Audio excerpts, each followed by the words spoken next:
Proud to be here with you, hanging out in the Sunshine State. That's right, folks. We are here down in our second home of sunny Florida, and I have the opportunity to be here with Papa Joe in person. And anytime we get an opportunity to do this, we bring it to you. So you know that these broadcasts here on Wake Up Call with Dan Tortora, this week we are having a takeover for Alfred University's football team, making history with the football team, and I want to thank everybody connected with the football team for making this possible for us, as we've had the opportunity to do something really special. They never had any interviews going into their season for their broadcasts and whatnot, and so we're happy to be able to do that and give them Broadcast Media Day exclusive content that's coming to you all week long. So we started off yesterday with 4 specials. You can go back and watch them on youtube.com and facebook.com, both /WakeUpCallDT,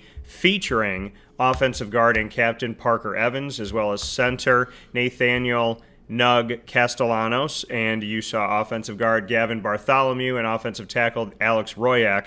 There'll be plenty more coming up throughout this week, so make sure you stick with us for that. The Dolphin Dive will be here on Wednesday, as it always is, as we welcome back to the show Yaro Zavaslan, the head coach of the women's soccer team at Lemoyne, who played the first ever game for Lemoyne College as a Division I institution, and so we'll be talking coming off of that. A lot of great stuff coming up this week, and we can't wait to share it with you. So for today, we are live down in the Sunshine State, hanging out with Papa Joe, looking like the heavens angels are around him here right now with this bright, we got this awesome beauty here. It's kind of like when Elvis would come out, right? And there was those lights. But we're happy to be here with you, happy to be hanging out where sports meets life. We got a lot of things to get into, as you can see in Monpa's Kettle Corn and Popcorn Factories, What's Poppin'. We'll start with the SEC and something I'm calling SE See You Later, and then we'll get into the NFL, the Jacksonville Jaguars more specifically,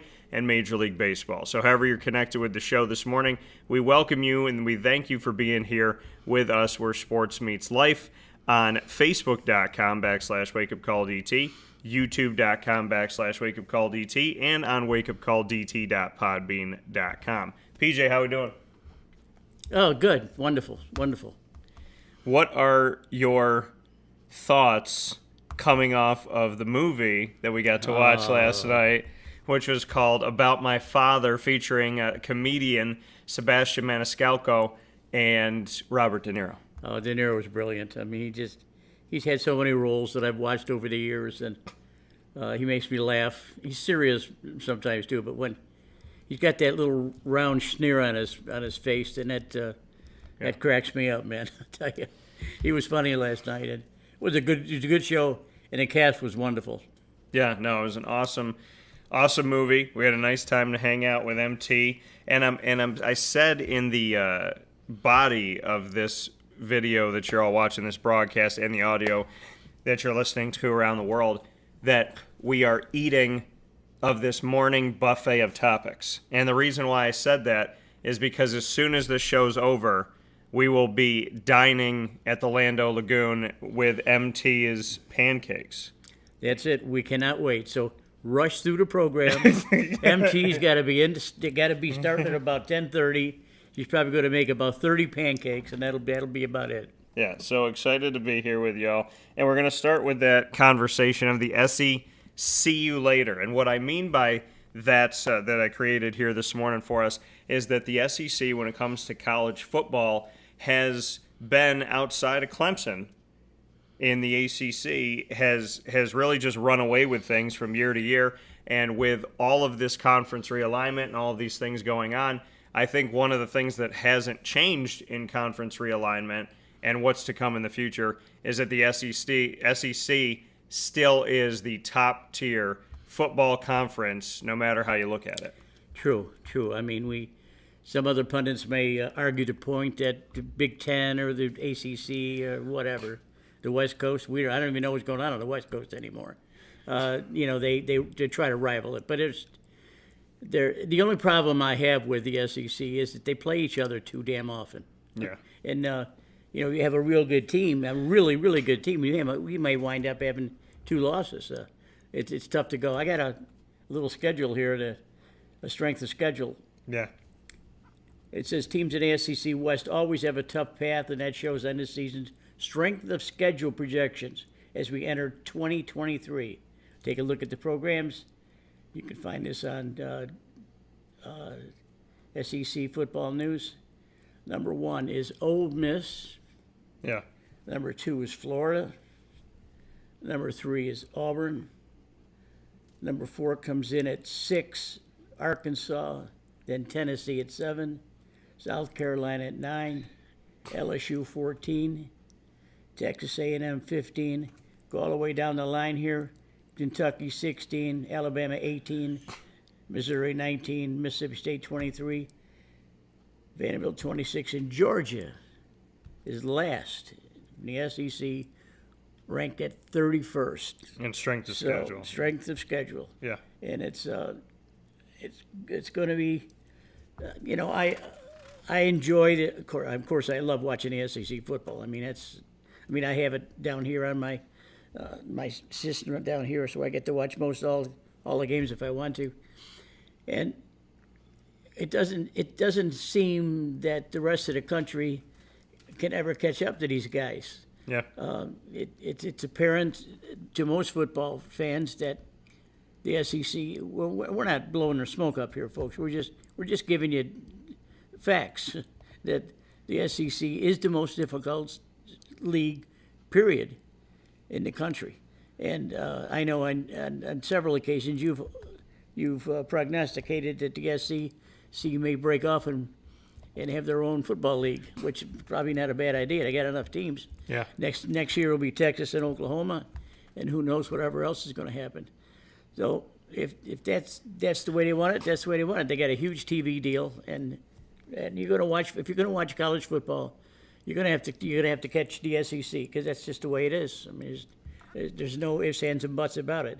If it was more even throughout the country, we could be able to talk more about the ACC and the Big Ten.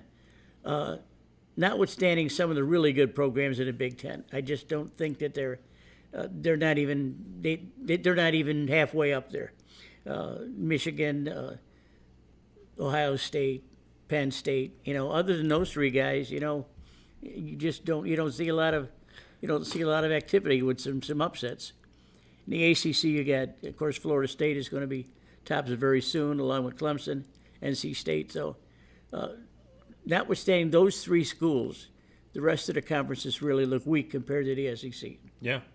Yeah, I mean, and this is, this, like I said, entitling this conversation to start off this morning on Wake Up Call with Dan Tortora, SEC you later. And that really is how quickly they take off. I mean, it's Georgia and what Georgia's been able to do. And, you go from Georgia in recent history to Alabama in, pretty much all of college football playoff history. And then there's teams that have gotten better. Arkansas has gotten better. Kentucky's gotten better. Auburn, I've joked about this, but there's a lot of truth to it. Auburn will be down for a year or two, and then they're right back up and in it again. LSU with Brian Kelly, we're going to see where they're going to go from here. There's the possibility, and to me, I think that team will get better. And you hope that Florida with Billy Napier and his crew can figure it out. The SEC is just, it is its own league. I mean, it essentially is hanging by itself right now. And I prognosticated this a couple of years ago, and that was that they would form their own. And they would go off, form their own league separate from everybody else. They would play their games and find their national champion. And then people said to me, well, what about the North, Dan? Hey, the North will not regard this as a national champion. My response to that was, okay, then let's look at it from this perspective. If the North won't regard them as a national champion, well, with the Big Ten's expansion and things that they did, before the Big Ten even expanded, I had the conversation that they would be shifting, that there's a chance that the Big Ten and the SEC could form their own league and go off on their own island. And now with the expansion of the Big Ten, it makes even more sense, that prognostication that I had a couple of years ago, in my opinion, because of the fact that now you have the West Coast, the Midwest, the Southwest, the Northeast, and the Southeast, Right. all within, if the Big Ten and the SEC were to break away and form their own, they have enough to do it to declare a national champion outside of having Clemson, which is what I mentioned before. Outside of Clemson, there's really no argument that the SEC and the Big Ten within their two conferences can't declare a champion nationally. Because, I mean, who else are you going to declare as a champion? When you look at the Mountain West, they haven't. Boise State isn't what they used to be, and that was their darling if they were going to go to the college football playoff. If you look in the Sun Belt, it would be Coastal Carolina. If you look in the American Athletic, it was Cincinnati and UCF who both left, and now somebody has to step up from there. If you look to the MAC, none of the teams have really proved strong enough to get into the college football playoff. If you look at the Big 12, their identifier was Oklahoma, who's going to the SEC.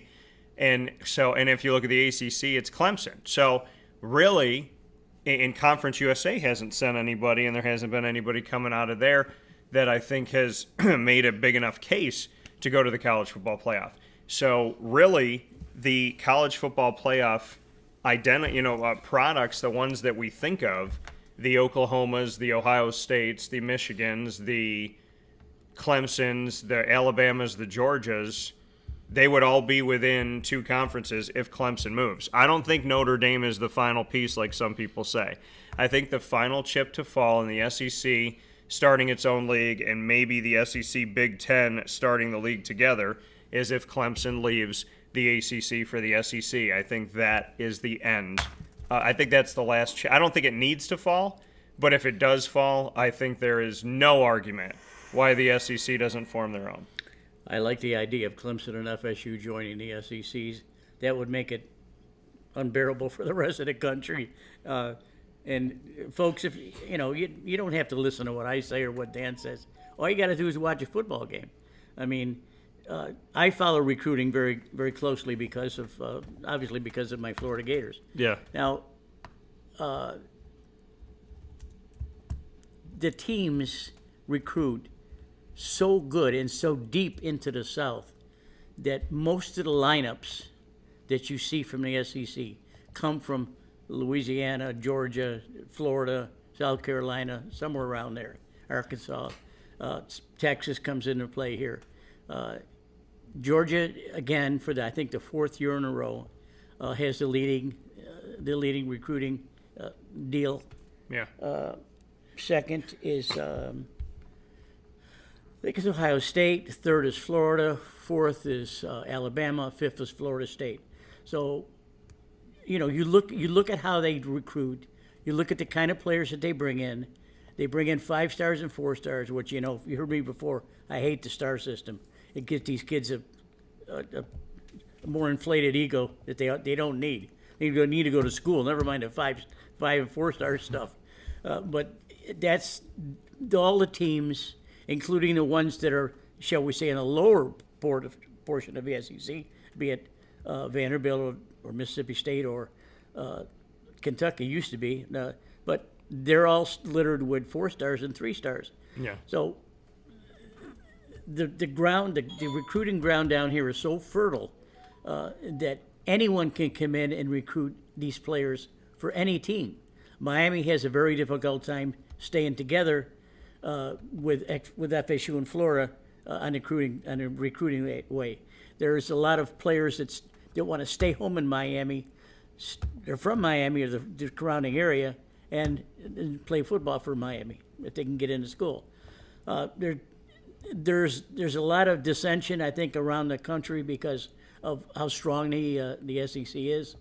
I think one game that we're going to see, or a couple games early and on, I think the most important one is the opening game between LSU and Florida State. Yeah. You've heard Dan and I the last couple of years trumpet on Mike Norvell and what he's been able to do at Florida State. And we both said that the third year that they would be killers. And they're almost there. And they almost have their whole team back from last year. They're absolutely physically loaded.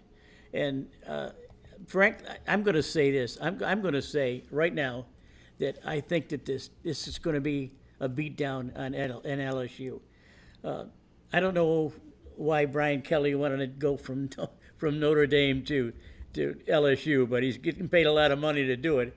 Maybe he thinks his style is going to win. I wish him luck, but FSU and LSU starting out the season is going to be gigantic. If LSU wins, then the whole country's going to say, Papa Joe said it again. The SEC's taking over after one game. So that's actually going to put FSU in a hole if they lose. So it's really an important game for both schools. Yeah, and really, when we look at this conversation of the SEC and what the SEC, brings, you just look at you look at the institutions and you look at the level of recruiting and you look at the competition, and like you said, they play each other so much. And here's the thing: if a lot of teams played certain SEC schools, they'd have a loss, right? Right. So when they play each other, and the college football playoff says, "Hey, LSU, you look at a couple of years ago, LSU had 3 losses, but I think that team was better than Notre Dame." They're right.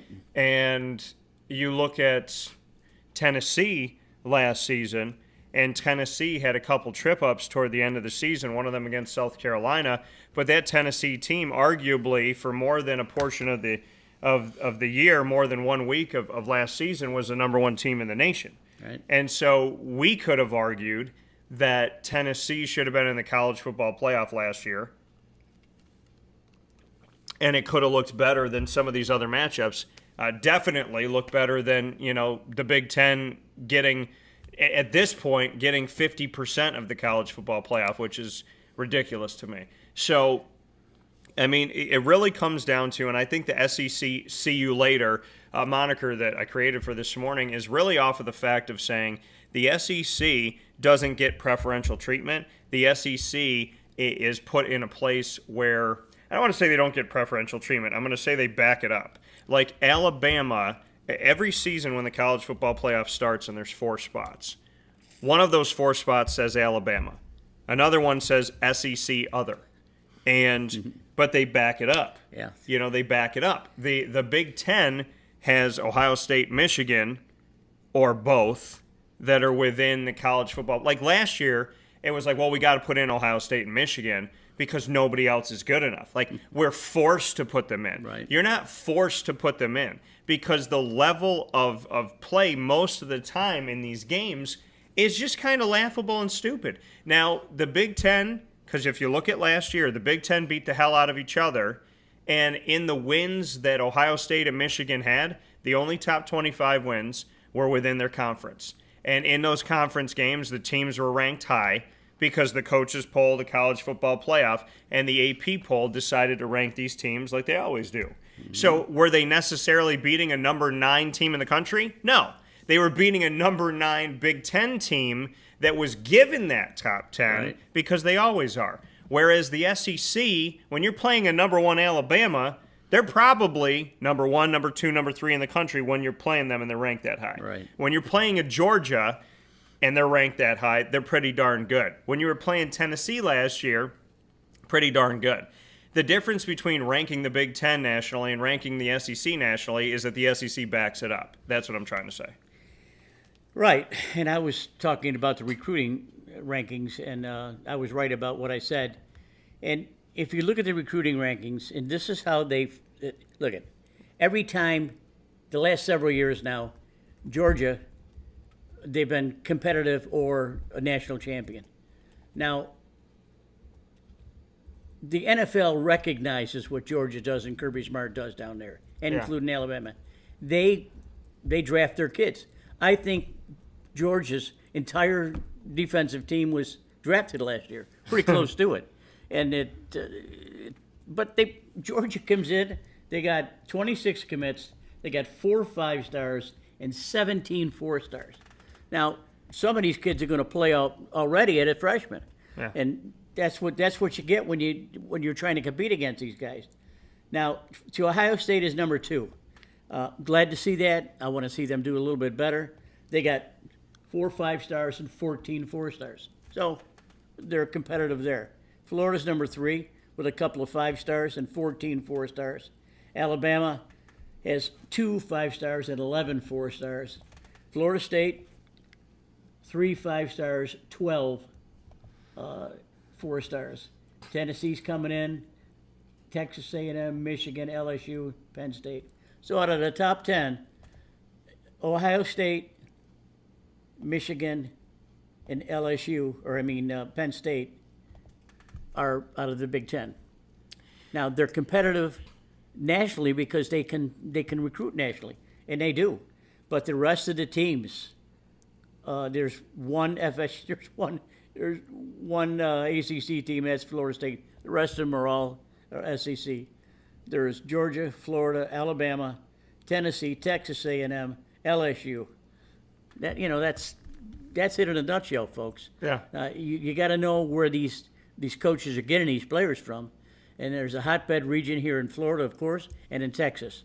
And believe me, these coaches, they're cutthroat with each other.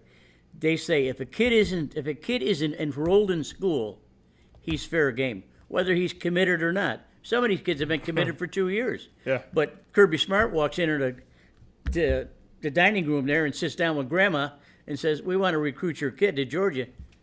Kid says, "I've been waiting for this for 2 years, Coach. I'm coming." Yeah. He says, "But you already recruited by FSU." "I'm sorry.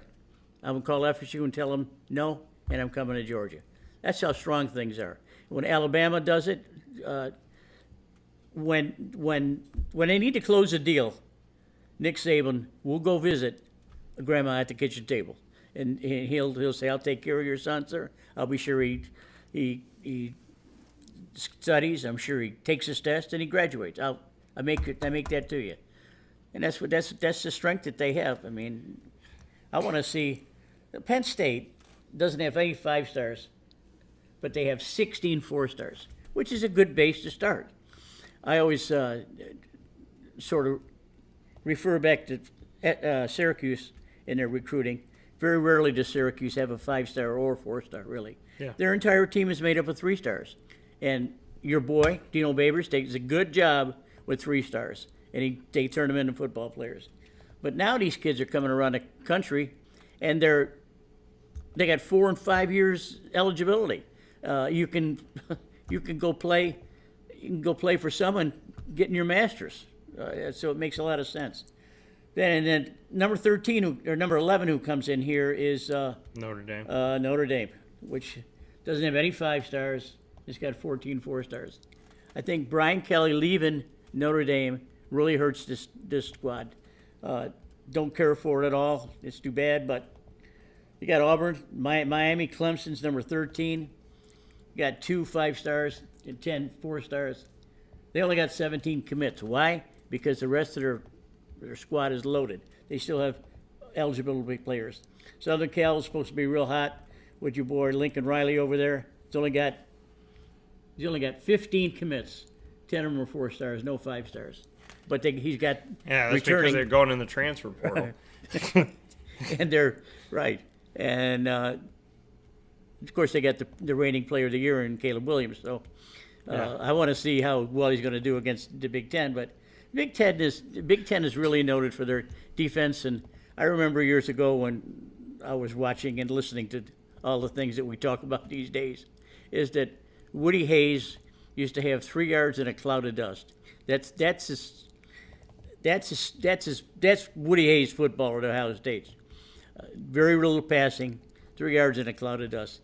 Well, as soon as the SEC came in and started throwing these high-flying offenses with, shall I call, edge players around the country, that's fun. That's fun.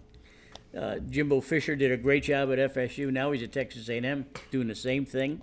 And I think that your man at Clemson is probably going to surprise some people this year, Dan. I think FSU is still a strength in that conference, and I think there's a good chance that they'll go undefeated. I doubt that, but there's going to be some really good games. So the LSU game against FSU, one of the first ones we'll see this year, is really gonna tell us where we're going. Yeah, I think, and if you're just joining us, we appreciate you being here on Wake Up Call with Dan Tortora. You know that Florida is my second home personally and my second home professionally with Dan Tortora Broadcast Media. Wake Up Call with Dan Tortora, obviously our Disney show, Do Diz with Dan, which is part of the DTBM network family. So a lot of great, and you can make sure to go follow us at Do Diz with Dan on Facebook and on Instagram in this family of broadcasts. So when we look at the SEC and college football and where things are right now, you mentioned Florida State, and we again banged that drum for Florida State's last season, and we banged it the season before, and we banged it the season before that because there's a guy, Mike Norvell, that I spoke about, and that's the thing about this, folks, is if you go back and you check the tape. I was talking highly about Mike Norvell at Memphis. Then I was talking highly about Mike Norvell at Memphis. Then I was talking highly about him at FSU. Then PJ and I spoke about the fact that PJ said give him 3 years. I said, I agree. This guy's going to be fine. 3-4 years, he'll be good. Florida State will be good. They just need to give him time. All he needed was time. He sends guys to the NFL. He brings out really great teams. He's done some good things with Memphis.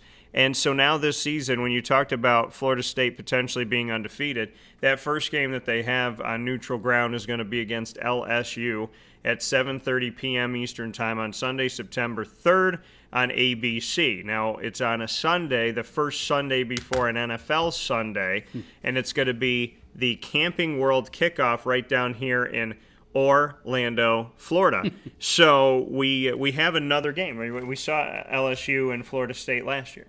And so now we get to see them again, and seeing this opportunity for them to face off.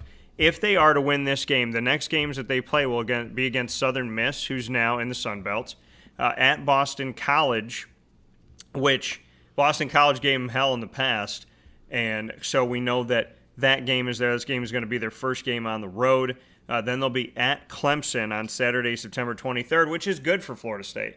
Play Clemson early. When you're playing these powerhouse programs, play them in the beginning. Play Georgia, play Alabama, play Clemson, play them early on in the season. So actually it bodes a little bit better. Virginia Tech, Syracuse, and Duke will all be at home. They're actually going to play Duke on my birthday, Saturday, October 21st. So if I'm going down this list right now and I say that they get a victory over LSU and a victory over Southern Miss and a victory over Boston College, let's say they lose to Clemson, so that's 3-1. Virginia Tech, Syracuse, 4-1, 5-1. Duke, 6-1. At Wake Forest, let's say that could be a trip-up game. Toss-up, yeah. So let's say 6-2. Pittsburgh, 7-2. Miami, 8-2. North Alabama, 9-2. That's a junior college for crying out loud. And then Florida, let's say they go 10-2, right? So in the new way that we have the makeup of the ACC without having divisions anymore, I think Florida State's going to play for the ACC championship because they're either going to be right above Clemson or right there under. I think they're going to finish right behind Clemson, and I think they're going to play in the ACC championship game. So that's what it looks like. And you got to think about it like this, folks. When you are a team whose second to last game of the regular season is against a team where you go, who? That is because, that's how you know your level. And this is what I said about Syracuse in the past.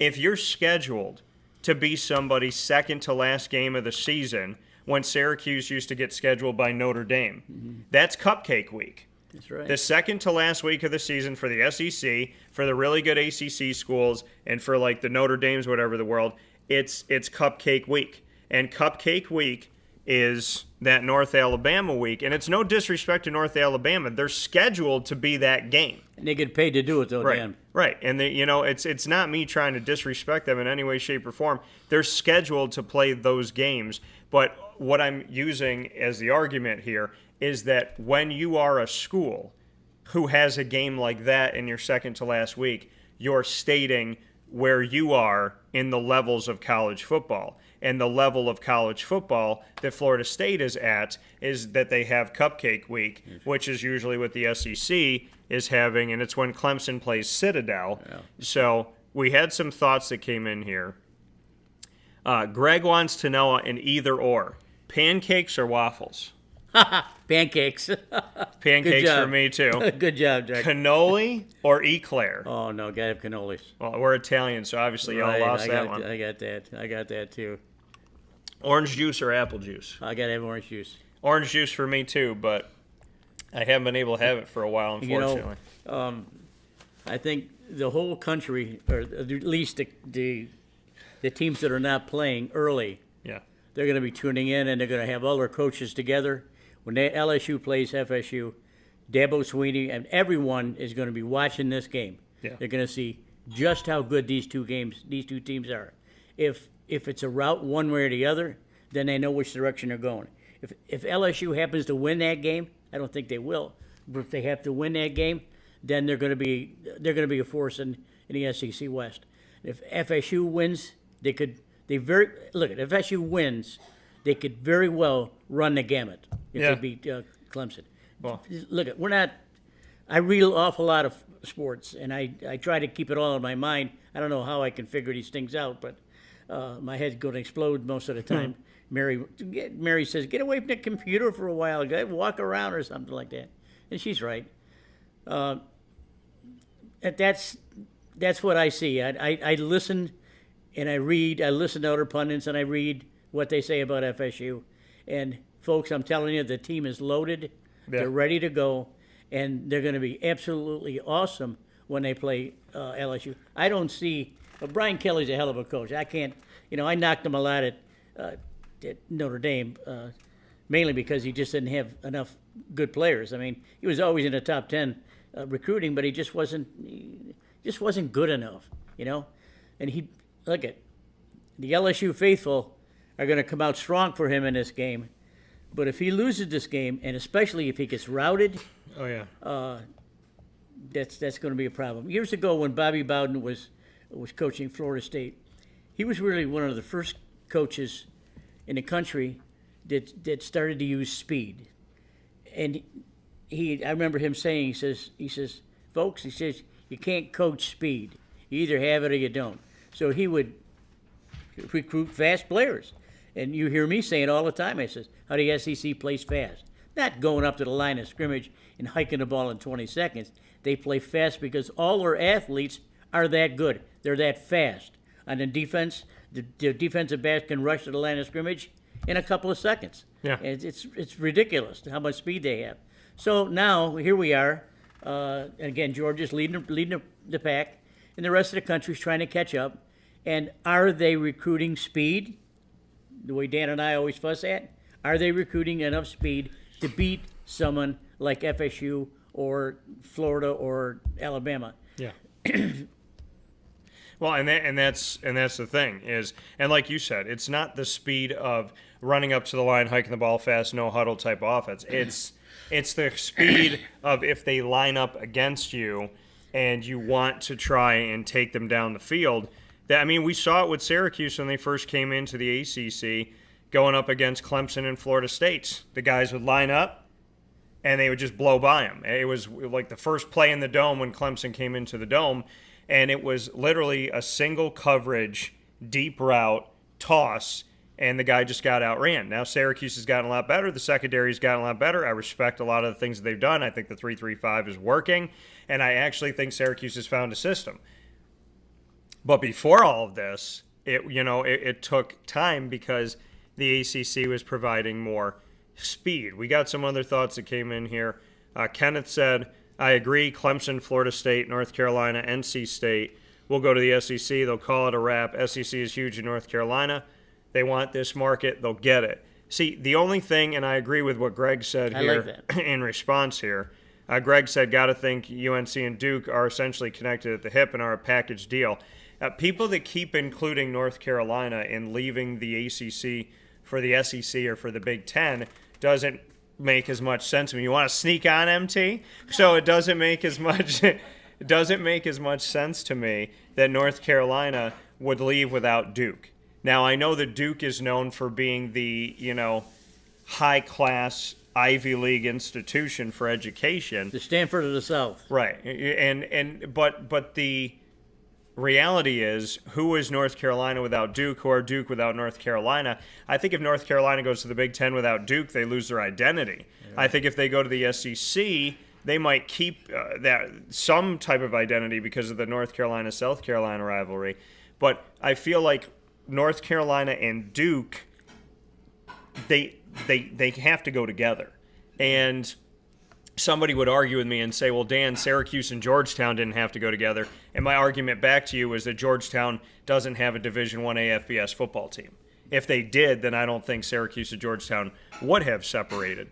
So, they because they would have had more of a connection there. I think we need to, in realignment, we need to think about rivalries. We need to think about games that make people get up and go. And, I think if the SEC expands, which I think they will, to at least 18, if not 20, I think if they're going to expand anywhere, they're looking at Florida State because of Florida State, and they're looking at Clemson because of Clemson, South Carolina, Absolutely. because those rivalry games are played every year, except for the COVID year. We've talked about this so often that we're considered experts now in realignment.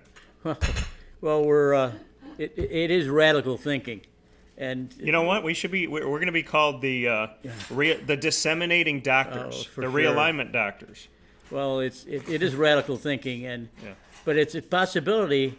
What's this all mean, folks? It means that the SEC makes a lot of money. They got a hell of a contract, and the other schools are saying, well, I want to go over there. I want to see how I compete, but I also want to make a lot of money. Some of these schools, their athletic budgets are so huge that, of course, they're paid for with television contracts and tuition and things. But Texas and Oklahoma are leaving a cushy little area where they dominated for years. Now they want to come over here, and they want to play the SEC. There's a reason for that. Do they think they can win? Not right now, but they could later on. But the reason is money. And but they're already making the money. Didn't the Longhorn Network for Texas, weren't they the first team to have their own network? Yeah, that's true. You think about, but this is the question that I ask you, and it's a question I've asked before, not to interrupt. I just want to hit this point that you just touched. Aren't we living in a world where how much money is enough money? Because if it's, we're talking about the ACC, well, they're going to make $20 million less than the Big Ten and the SEC in annual revenue when the conference is divided up. But if it's $30 million, it's $30 million. Does Oklahoma and Texas have to leave the Big 12 and say, okay, well, you know what? Maybe the ACC's got a better deal than the Big 12 had, but how much money is enough money? I don't think Oklahoma and Texas are hurting for dollars right now. Well, if you look at some of these campuses, and if you tour the South in some of these campuses, you're going to see the money just blow out at you. The budgets in the SEC schools are over $100,000. Huge amount of money. Yeah. Huge amount of money. And Alabama doesn't. What did they pay Nick Saban? $8.5 million a year. Jeez. What did I say? $100,000? Oh, it's much more than that. The budgets are $10 million, I think. $100 million. Anyway, what the point I'm trying to make is that these schools have a big budget, and they have big satellite coverage, and they have ESPN coming through you. They make a lot of money on everything. They make money on advertising. They make money on ticket sales, hot dog sales, Pepsi sales, and so on and so on and so on. If you have a stadium the size of Bryant-Denny or Clemson or Death Valley, anywhere from 90 to 100,000 people go to these games, and they spend a lot of money. And of course, they're boosters. I think it's wonderful. I think what we've been talking about the cessation of some of these other teams and joining the SEC. I think the more I think about it, the more I think it's logical. Now, I don't know if our government is going to get in the way of saying, you guys belong to the NCAA, the National Collegiate Athletic Association. It doesn't mean the SEC Association, but it could be. And if there's no antitrust rules, the government's got to back away and say, hey, they want to do what they want to do. They want to have 20 teams. They want to have 2 divisions. They want to have their own television contract, and they want to have their own national champion. That's the way it should be. Well, and I'm going to read you off the coaches that have the highest salaries right now. Okay, I'm going to read you off college football. These are your highest salaries currently. Nick Saban, $11.7 million a year. Now, we didn't think somebody hit double digits. Kirby Smart, so that's Alabama. Kirby Smart, $11.25 million a year, which means that in Jacksonville's airport, they got to sell more of those Georgia Bulldog shirts that they have. In Dabo Sweeney, third in the nation with $10.5 million at Clemson. Every couple of years, he gets an extension and a bump. Lincoln Riley, it's estimated that he makes at least $10 million a year at USC. And then after Lincoln Riley, we go to... Wake up, computer. Yeah, apparently this thing doesn't want to wake. Yeah, apparently we went through Lincoln. Yeah, went through when we talked about Lincoln Riley and the upload stopped. So Lincoln Riley, we're estimating it at around $10 million. And after Lincoln Riley, and I want to make sure I don't miss anybody here, because some of these will surprise you. So Lincoln Riley's estimated at around 10. Number 5 highest paid yearly contract in college football, Brian Kelly, 9.5 at LSU. He's had 1 season there. Number 6, Mel Tucker, who used to be connected to the Jaguars, $9.5 million at Michigan State. He's going to lose his job this year. Ryan Day, $9.5 million at The Ohio State. Matt Rule, who I covered at Temple, who was getting paid Frito-Lay chips, Charms Blow Pops, and was given a parking spot close enough to campus that he didn't have to walk through the bad part of Philadelphia. Obviously, this is all jokes, kids, but Matt Rule was making peanuts in Temple. Then he went down to Baylor when Baylor was getting in trouble with their athletic department. Then he went to the Carolina Panthers. He's making $9.25 million at Nebraska, a team that makes Syracuse look phenomenal. Right. Nebraska has been in the basement of college football for a really long time. It's to the point where, like, they used to say this as a joke on TV shows, but when you're in a sitcom on television and you would go upstairs and, like, then they'd write you off the show, they'd say, wow, they've been up in their room for a long time. Nebraska has been putting time out in their room for over a decade in college football. And they had their Scott Frost, who at UCF was killing them. Should have stayed at UCF. He goes up there, and he couldn't win at his own alma mater. He couldn't recruit, and he couldn't coach enough to win. Yeah, now, and then they blamed him. That's sad. I mean, he was a Heisman Trophy winner. I mean, he was the man. And then he was almost Coach of the Year with UCF. But he goes there where it's a little bit tougher. Who else you got? These are really good. So we have Matt Rule, $9.25 million. Lane Kiffin, the Lane Train, Ole Miss, $9 million. Now I want to make mention of this. We're going through the top salaries in college football yearly, and we're in the top 10. Nobody makes under $9 million a year. Who would have thought that there would be one coach in the nation to make $9 million in college football ever in a season, and the top 10 all make at least $9 million? That means there's 10 coaches in this country making at least 9, if not over $9 million. Number 10, Jimbo Fisher, the only man that can interrupt himself, Texas A&M. Oh, that's amazing. I mean, it boggles the mind. Somebody's like Mel Tucker. He's sure he's a good man and a good coach, but if he winds up to be 7-3 or 6-4, is that good enough for the people up there? Pay over $9 million. I know in the SEC now you got Lane Kiffin. Now Lane Kiffin is going to be competitive, but he's not going to be 11-1 or 10-2. He's going to be 7-3 or 6-4, and they'll be happy with that. They'll keep Lane on for that, but he's got to have a couple signature wins. So I don't know. We hem and haw about the same things, and it's just evident. It's evident when you cover it what discrepancies are, and that's it right there. I mean, the discrepancies are the way the speed of play, Yeah. and the way they bring these guys up from 18-year-olds through the program and into the NFL. Can I tell you a little bit more here? Josh Heupel, former UCF head coach, Oh, my $9 goodness. million a year at Tennessee. Mario Cristobal, $8 million at Miami. Miami can find more money. I don't know why that $8 million, but Luke Fickell, who this is the crazy thing. They kept saying Luke Fickell's going to leave Cincinnati. Luke Fickell's going to leave Cincinnati. They joined the Big 12, and he stayed with Cincinnati all the way through the American Athletic, brought him in the college football playoff. When does he leave Cincinnati? When they leave the conference. So to me, I appreciate that because I never wanted to see Luke Fickell stay with Cincinnati once they left the American Athletic because I thought that he did so much for the American, and that would have been even more sad for me.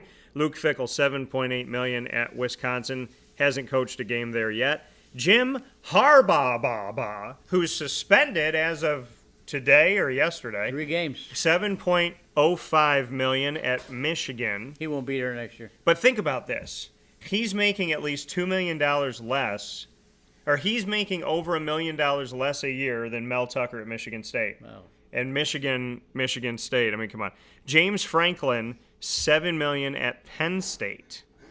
So those are your high-paid contracts. Gary Patterson at TCU was fired when he was making $6.1 million a year. Dan Mullen, at the time of his firing from Go Gators, was making $7.57 million, and Ed Ogeron, when he was let go at LSU, was making $9.01 million. Those that just missed this list: P.J. Fleck at Minnesota making $6 million. Chip Kelly at UCLA, he's still there, $5.6 million, and Steve Sarkisian at Texas, who makes $5.45. Texas, you can't find any more donors to pay that man? Yeah. Come on now. Yeah. It's that exit fee of having to leave the Big 12. So we got a lot of stuff coming up here. We got a lot of thoughts that came in from you in our feed. We're going to handle these right after this fast break on Wake Up Call with Dan Tortora, coming to you live from the Sunshine State, our second home of the great state of Florida, in my coverage of, obviously, college football, the Jacksonville Jaguars, the Tampa Bay Rays, Tampa Bay Bucks, Miami Dolphins, high school recruiting, and so much more. I want to thank the great state of Florida for your love, your positivity, and for always sticking by me. We'll be back right after this.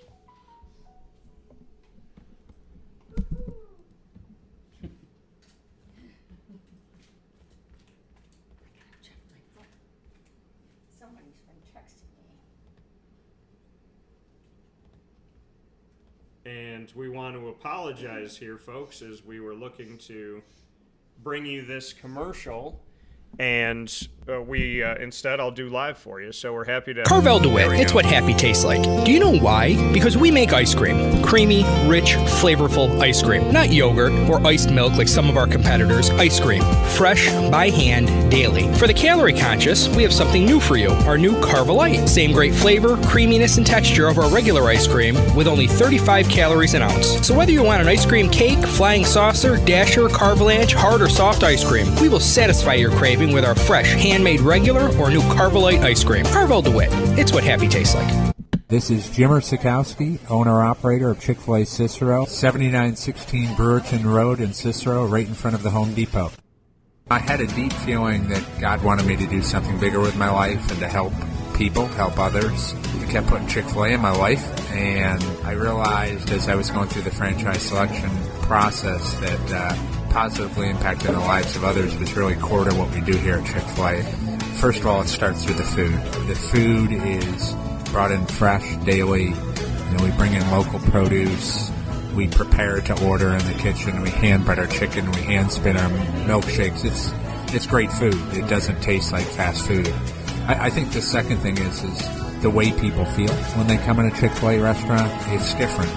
We try to treat people with intentional kindness here, which is very different and deeper than good customer service. And so I think it feels remarkable for most people to come in a Chick-fil-A restaurant. And then lastly, the impact that we try to have in the community is very different. It's a big part of the expectation of every operator of a Chick-fil-A restaurant is that they're actively engaged in their community, they're a leader in the community, and they're making a difference. When they realize that what we're striving to do is to shine a little light in their life, that's a very, very different experience than you will have in any other quick service restaurant.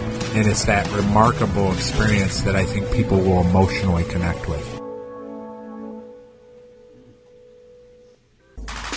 The Wildcat Sports Pub in Camillus, New York is located on 3680 Milton Avenue in the Home Depot Plaza. It is your family-friendly sports bar and restaurant. Folks, some sports bars aren't family-friendly. Some family-friendly restaurants are not sports bars. The Wildcat Sports Pub in Camillus, New York is proud to be both. It is that marriage that you've been looking for years. The Wildcat Sports Pub is your home base for your sports bar and restaurant needs, games for the kids, indoor and outdoor activities, and enough things on the menu to come back every single week and get to try something new. They're open Sundays from noon to 8 p.m., Monday through Wednesday, 11 a.m. to 11 p.m., and Thursday through Saturday from 11 a.m. to midnight. For reservations and party information, call 315-487-2222 for the Wildcat family-friendly sports pub and restaurant.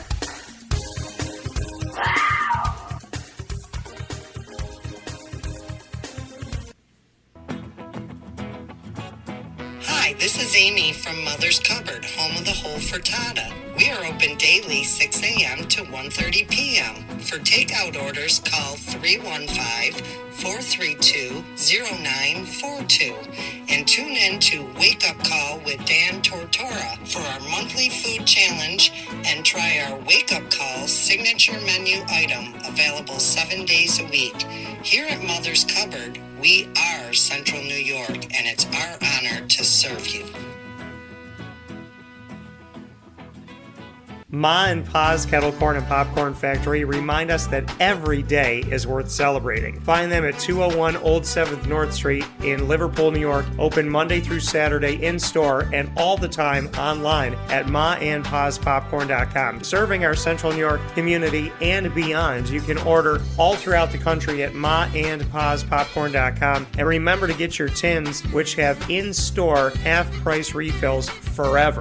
Ma and Pa's Kettle Corn and Popcorn Factory, available to you for fundraising and all of your events by calling 315-450-6272. That's 315-450-6272. Ma and Pa's Kettle Corn and Popcorn Factory. How corny are you? This is a special message from Merritt Brady, owner-operator of Chick-fil-A Watertown on 1290 Arsenal Street in Watertown, New York. Chick-fil-A for me has always been about the people. I think it starts with the strength and leadership of the Cathy family. It's just amazing to see a family-run business reach the altitude that they have. Second mile service is something that we embodied at my previous business, and the ability to make people feel like they're the only person at your establishment, that you are there to serve them that day and looking for those extra ways to make them happy, to anticipate what they need next is what makes me tick. And I'm going to have so many opportunities at Chick-fil-A to do that. It's one of my favorite things to eat in the world. My favorite application question or interview question when I'm interviewing is when I get to, have you ever eaten at Chick-fil-A? And a smile hits both their ears. You know, they can't even answer the question for a second. And when I see that, it's like, man, that's going to be a great hire. They already get it. They already feel it. They already know that we're different. The Chick-fil-A experience, it's a real thing. And then, of course, just our generosity and community involvement and making a positive impact in the lives of our team members, our guests, and the community in general, I think is really the secret sauce.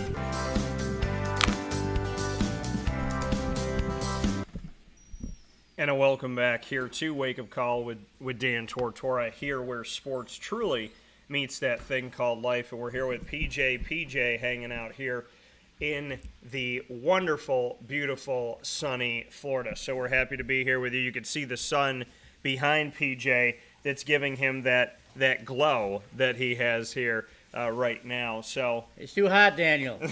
So We call it, but the glow is good, right? Right. Because it looks like when we're walking out here that we're very, being Catholic, the light provides the look at least.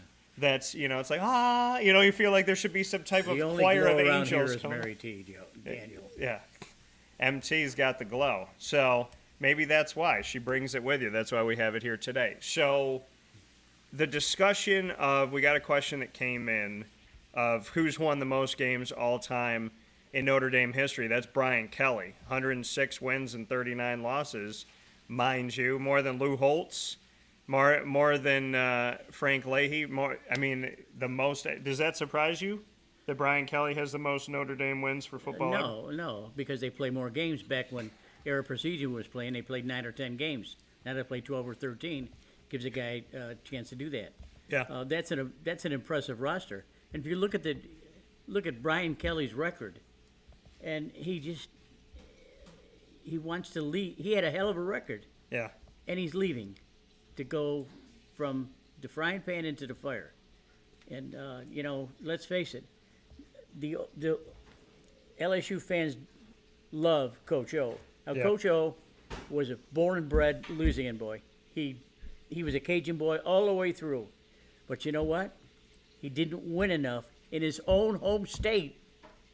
Yeah. And they let him go. If LSU, if Brian Kelly's honeymoon is going to be over real quick if he doesn't win, and it's going to start with FSU. If his team doesn't show up for FSU, they're going to start coming after Brian already. I don't know what the payoff's going to be, but it's going to be huge. But Brian Kelly's a class guy. He's a good coach, a good recruiter, and we'll see what happens. But just remember, folks, that Coach O won a national championship with Joe Burrow. Yeah. And they he, still didn't he care. was out of a job. Then he was out of a job. So you go figure. Where's the pressure?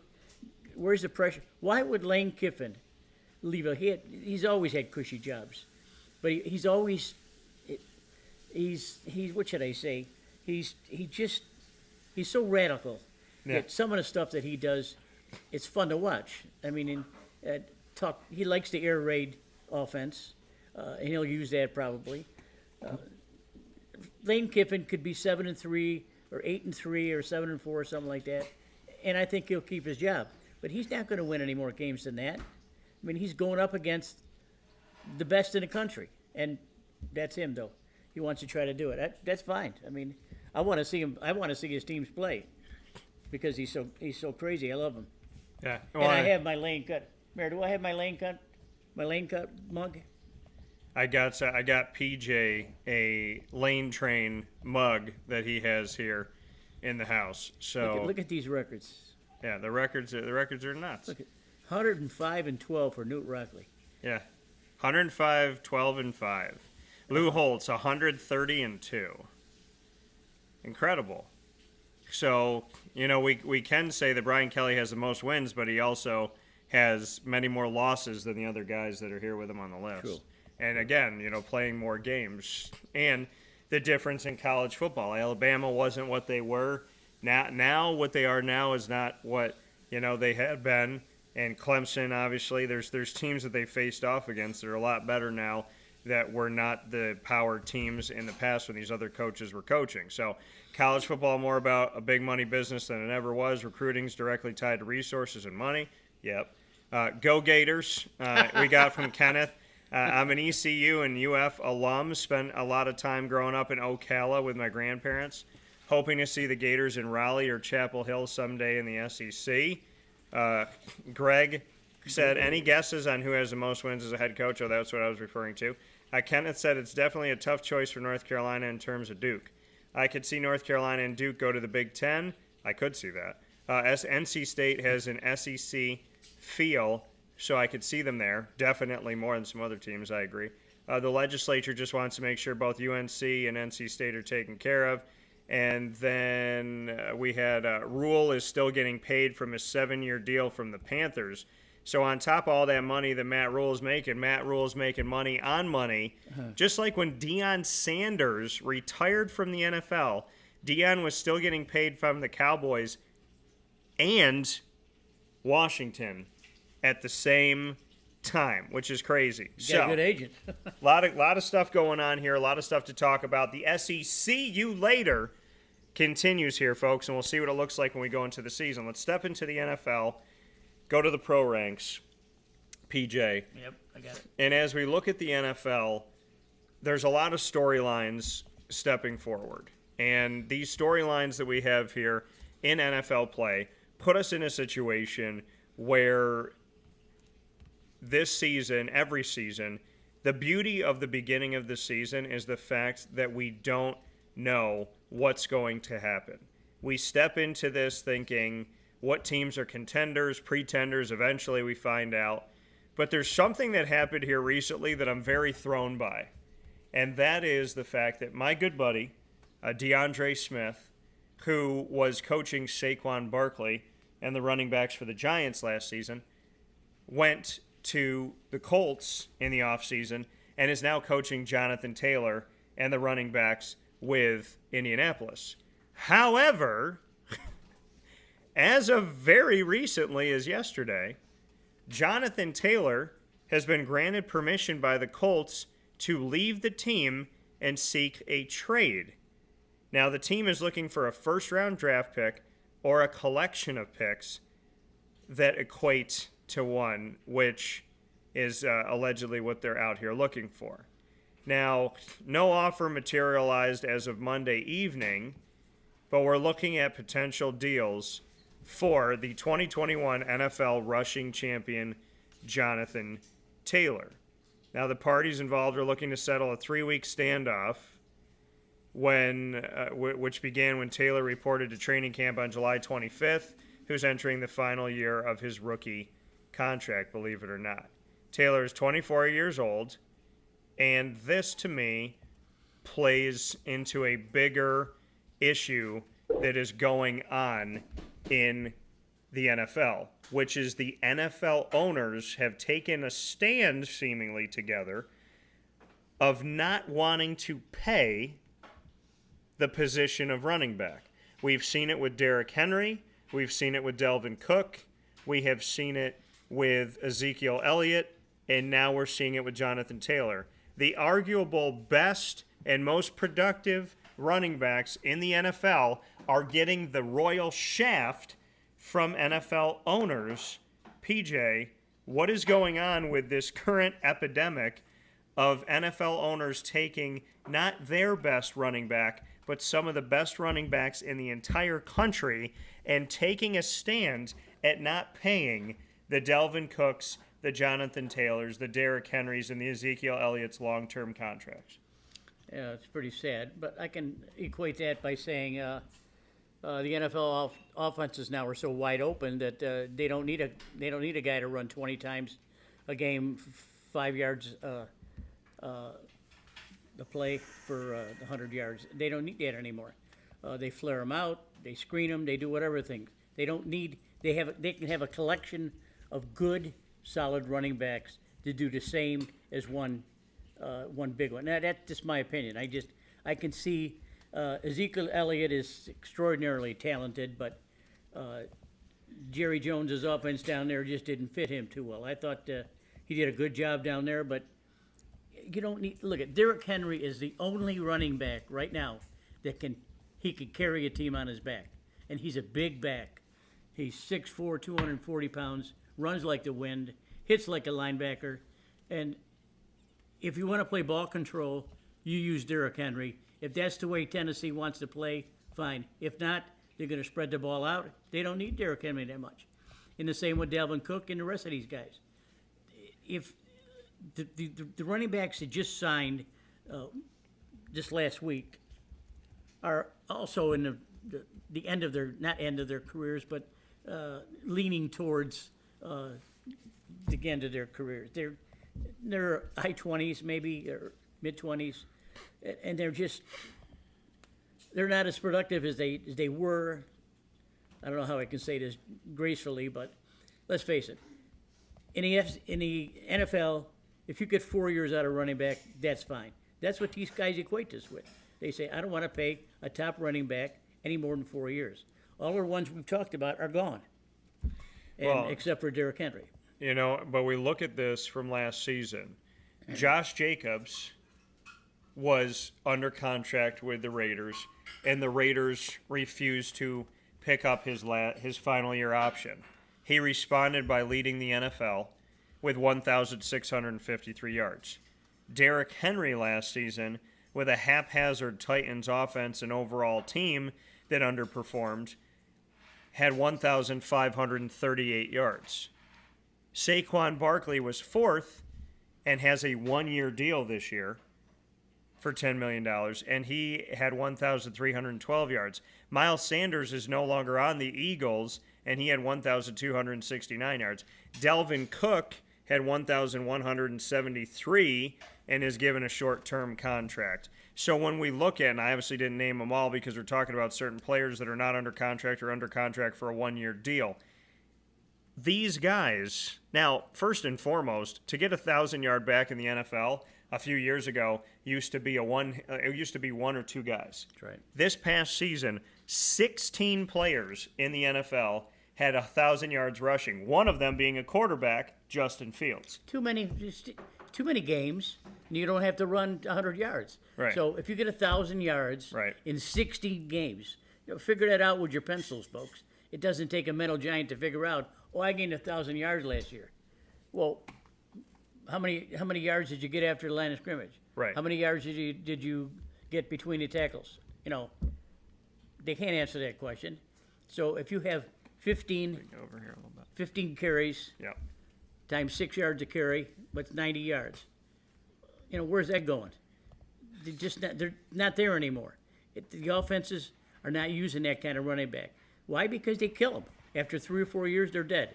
And all these guys we talk about, maybe on the verge of the end of their careers, but they're still very usable. I think Dalvin Cook's sensational. I think he's great. Yeah. I know. Mary, did you hear that? He said Dalvin Cook's sensational. You know where Dalvin Cook played? Oh my goodness. You make me sick. And Aaron Rodgers, look at Dalvin Cook wanted to go to the Jets. Why? Because he wanted to play with Aaron Rodgers. Because he wanted to play with a guy who wants to legalize psychedelic drugs in the state of New York. Right. Because we don't have enough problems in right. New York. And he wants to play with a current and NFL MVP, whatever. He's a Hall of Famer. Think about his age too, though. What happens when guys like Tom Brady and Aaron Rodgers and all these guys get up to their 40s? They run the ball more. Another reason why Dalvin Cook would want to go there too. True. It's helpful. Well, When you got a guy like Aaron Rodgers, it takes emphasis off a guy like Dalvin Cook. When you got a guy like Dalvin Cook, it takes some emphasis off Aaron Rodgers. They help each other because they have the production. Rodgers likes to use his running backs in his offense when he's throwing the ball. Yeah. He flares them out, screens them. He's got a lot of ways to use a running back, and Dalvin Cook is going to be really useful to Aaron Rodgers. They got Breece Hall there, too. Don't forget about it. Man, could have been Rookie of the Year last year. These are the players that got at least 1,000 yards, and then I'm going to hit a point that you just brought to. So I'm going to go down the line again. 16 players got 1,000 yards. There were times where 16 players didn't get 1,000 yards over a span of 3 or 4 NFL seasons combined. So we're looking at this. Josh Jacobs, Derrick Henry, Nick Chubb, Saquon Barkley, Miles Sanders, Dalvin Cook, Justin Fields, quarterback, Christian McCaffrey, who played quarterback, running back, and wide receiver at times, Travis Etienne Jr. in his rookie season, because he didn't get to play as a rookie, had 1,125 last year for the Jaguars. Go Jags. Duval. Right. Aaron Jones of the Green Bay Packers, Jamal Williams, Kenneth Walker III, who I covered in college and told you to look out for, as a rookie, and he got hurt last year, still had over 1,000 with 1,050. Ramondre Stevenson, the rookie I told you to look out for in Atlanta, Tyler Algier had 1,035. Najee Harris had 1,034. Tony Pollard, 1,007. The guy I told you 2 years ago would be starting in place of Zeke Elliott, and it's exactly what he's doing now. But to your point, because they play 17 regular season games, 1,000 yards is not as hard as it used to be. And you don't have to average 100 yards a game. No. You want to know who averaged 100 yards a game of the 16 guys that got 1,000 yards? Who's that? None of them. No. 97.2 yards a game, Josh Jacobs. The other guy, and Derrick Henry averaged 96.1. There are guys on the 1,000-yard rushing list last season that averaged 60 or under 70 yards a game. So that plays to your point of too many games and making it easier to get 1,000 yards. Kenneth Walker had 70 yards a game. Ramondre Stevenson, 61.7. Tyler Algier, 64.7. Najee Harris, 60.8. Tony Pollard, 62.9. Jamal Williams, 62.7. So to your point, you don't have to be a 100-yard a game back or a 90-yard a game back to be a 1,000-yard rusher, which when you look back at those numbers and you go, this guy was averaging 60 yards a game and got 1,000 yards, it kind of dilutes the pool, so to speak. Sure it does. And you look at a guy like Christian McCaffrey who does double duty. He runs the ball well, and between the tackles too when he's a little guy. And he catches 100 passes a year, just about. I mean, the guy has over 1,000 yards rushing and 1,000 yards receiving. Now, someone like McCaffrey doesn't come along too often. And the rest of these guys they don't show that type of ability. Or they don't have an offensive coordinator that's not sharp enough to figure, well, I got Najee Harris. I mean, he's got to be worth more than 55 yards a game. I mean, the guy was a killer for Alabama. I mean, a guy like McCaffrey comes along very rarely, and we get to see him. He's still in his prime, although I think after this year he'll probably start declining a little bit. But he's able to, and maybe can, rush for 1,000 yards and catch passes for 1,000 yards. That doesn't happen too often. Yeah. And the other thing about this is that you mentioned Christian McCaffrey. I play fantasy football, and so does my big brother Joey. He'll be drafted with me this Friday. The Christian McCaffrey craziness in such a positive way. He was considered the number one fantasy football running back a few years ago when he was at Carolina, and I'm talking like 5 years ago. Wow. This year, he's considered to be number one or number two in San Fran. I don't know if a running back has ever in the history of the 2 decades I've played fantasy football been the number one ranked fantasy football running back, and then 3, 4, 5 years later was ranked number one again. Wow. So Christian McCaffrey's making history this year. Yeah. He's good. Yeah, you guys like to do that fantasy football stuff, don't you? Yeah, we do. We like to pick those fantasy football. Well, I'm looking at our man Madden here. Yeah. The Madden NFL predicts the 2023 season, including Cowboys winning the Super Bowl. What? Jets tumbling and Justin Fields' dismay. Well, I don't think the Jets are going to win a Super Bowl. no, hell no. But the Cowboys, this is the thing about Vegas, and this is where I feel like they're just stealing people's. There's a point where Vegas, you can go against the house, right? Right. And Vegas will put something out there. And I feel like I felt bad in the past, but now I think if you're this stupid, I kind of just, I don't know. I mean, if Vegas takes your money at this point, I guess I don't feel bad. And what I'm saying in this sense, and what I'm saying in this moment, is that if you are one of the people that thinks the Dallas Cowboys are going to win a Super Bowl for the last 10 years, for some reason, Vegas always gives them great odds. Yeah. And I was like, this is ridiculous that Vegas is doing this. You bet against it every time. If you're still betting that Vegas, if you're still going with the high probability that the Cowboys are going to win a Super Bowl and Vegas is taking your money, I used to feel bad for you. Now I don't. Because every single year they got the Cowboys with great odds to win the Super Bowl. And I, as someone who loves watching the Cowboys and they're my second favorite team, I can tell you without doubt that I have not thought the Cowboys were going to win a Super Bowl outside of one time or 2 times in the last 15 years. Well, but why does Vegas pick them every year? Just to steal people's money? well, sure. People, you can probably get them for 15-1 odds now. Yeah. Put $100 down, and you're in like Flint. They're not going to win with Dak Prescott. I don't know why I say that, because I enjoyed watching him in college, but he just hasn't been able to carry the team like an Aikman did or something like that. Roger Staubach. I mean, you got to be a special quarterback to play quarterback for Jerry Jones, and I'm not sure that he is that kind of guy. I thought for sure that maybe he would be benched this year. I don't know what the Cowboys got coming up through the ranks, but I don't think that Dak Prescott is going to be able to carry them. Yeah, I mean, and there are other storylines that we see here, and really what it comes down to is who we believe is going to win some of these. Should we pick our division champions? Mm-hmm. Can we do that? Yeah, sure. So we're going to take a quick step aside for a fast break, because if I've learned anything, when you're about to announce something, you give it a Seacrest. So Papa Joe and I will be bringing you our NFL division winners from all 8 divisions that we believe are going to the playoffs, plus wild card. Oh, now you're really pushing it. Go Gators? No. Right after this.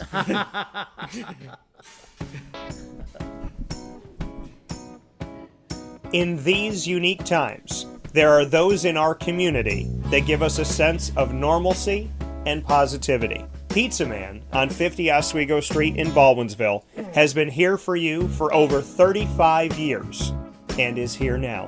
Call 315-638-1234 or order online at pizzamanbville.com to bring those familiar tastes into your home. And remember to come see our monthly on-site broadcasts centered around the community and our Baldwinsville Bees. Pizza Man in Baldwinsville. Any way you slice it, they are always here for you.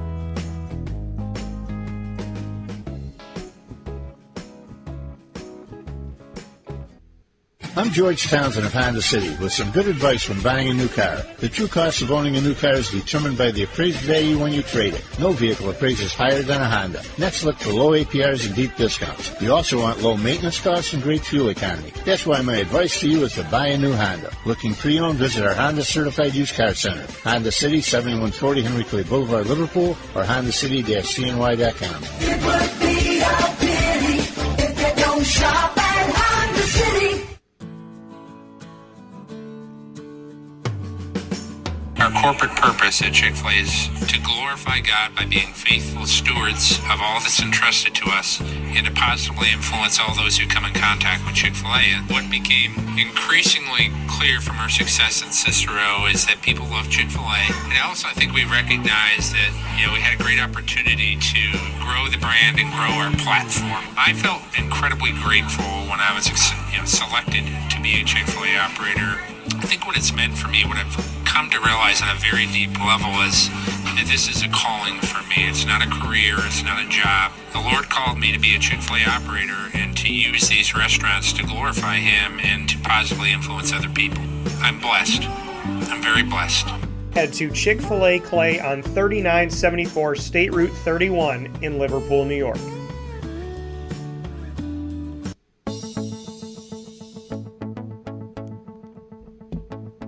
Avicoli's, located on the corner of Route 57 and Wetzel Road in Liverpool, New York, has been your trusted neighbor for decades. Located just steps from Liverpool High School, we're happy to have the Liverpool Warriors on-site, on-location broadcast at Avicoli's through Wake Up Call with Dan Tortora every single month, featuring student athletes, coaches, and administration throughout the year from Liverpool High School. Head out to Avicoli's today on the corner of Route 57 and Wetzel Road in Liverpool, New York, open Tuesday through Sunday for lunch, dinner, and drinks. We'd love to see you out there, and of course you can call them at 315-622-5100 for takeout, delivery, and catering. That's 315-622-5100, and also find them on myavicolis.com. That's myavicollis.com.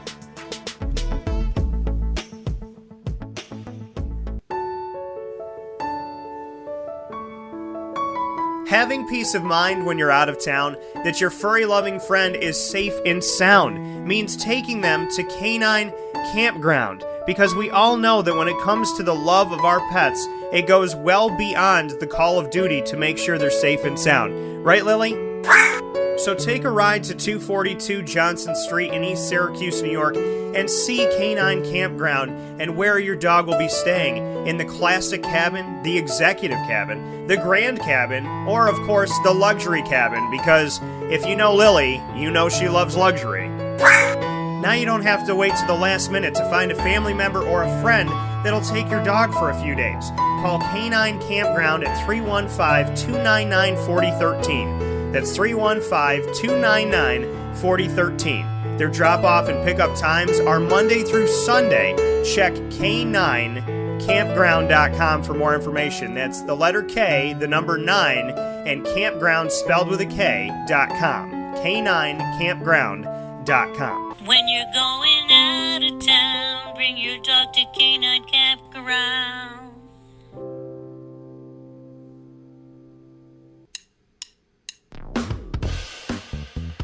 PB&J's Lunchbox, the food truck that you love finding all throughout Central and Upstate New York, now has a street-side cafe. So when you're craving their traditional favorites as well as their out-of-box amazing menu items, you can now head to 663 Old Liverpool Road in Liverpool, New York. Located just minutes from the highway, the Thruway, Destiny USA, and Onondaga Lake Parkway, PB&J's Lunchbox Street-Side Cafe is there for you Monday through Saturday from 9 a.m. to 7 p.m., serving breakfast, lunch, and dinner all throughout the day. Get breakfast for dinner, dinner for lunch, whatever you fancy, including their award-winning grilled peanut butter and jelly sandwich. Find them at 663 Old Liverpool Road in Liverpool, New York. PB&J's Lunchbox, where we love to know what's in your lunchbox.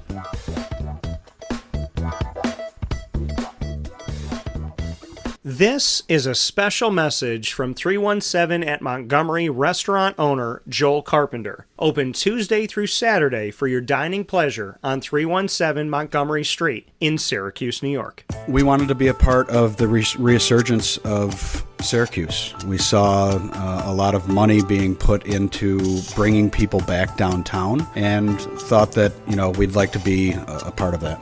I love putting together a good dish where people see it first, they fall in love with it, and then it tastes just as good as it looks.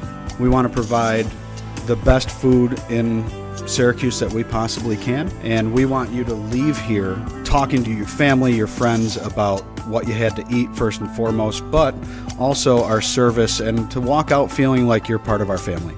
I work out in the front of the house a lot, and I love walking to every single table, asking them how everything is, and people looking at me and smiling and saying, this is the most amazing short rib I've ever had. This is the most amazing filet I've ever had. And Donna is great. Sarah's amazing. Thank you for coming over and talking to us. And them just being truly happy for the experience that they've gotten. 317 at Montgomery Restaurant, part of the fabric of downtown Syracuse, located on 317 Montgomery Street in Syracuse, New York. Open Tuesday through Saturday for a unique and memorable dining experience.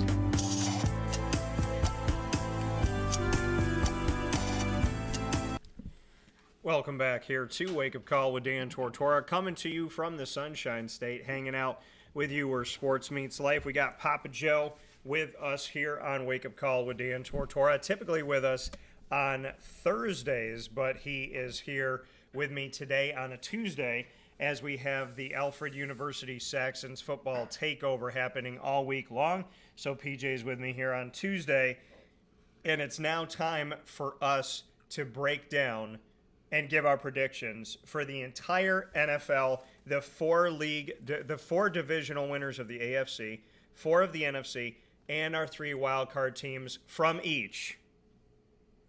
Right after this. No, I'm kidding. We're not doing it. So we're going to do the AFC East, West, North, and South, the NFC East, West, North, and South, and then we'll pick our 3 wild card teams. This is the first time that these predictions this season have been released on Wake Up Call with Dan Tortora. So these will count as our preseason official predictions, and you get to hear them first, those of you that are with us live around the world on Facebook.com and YouTube.com, both /WakeUpCallDT, and on WakeUpCallDT.podbean.com for those of you that are listening to live internet streaming radio. So I am so very excited to bring this to you. A lot of great stuff coming up, and more than happy to make some history today as PJ and I will unveil our official divisional winners. AFC East, we'll start there, PJ. Who will win the AFC East? The Dolphins, the Bills, the Patriots, or the Jets? The Bills.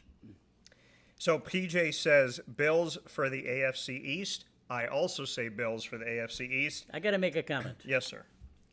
Jameis, if you're out there, listen to me, Jameis. No one's come along with the arm strength that you have and the height that you have. I'm telling you.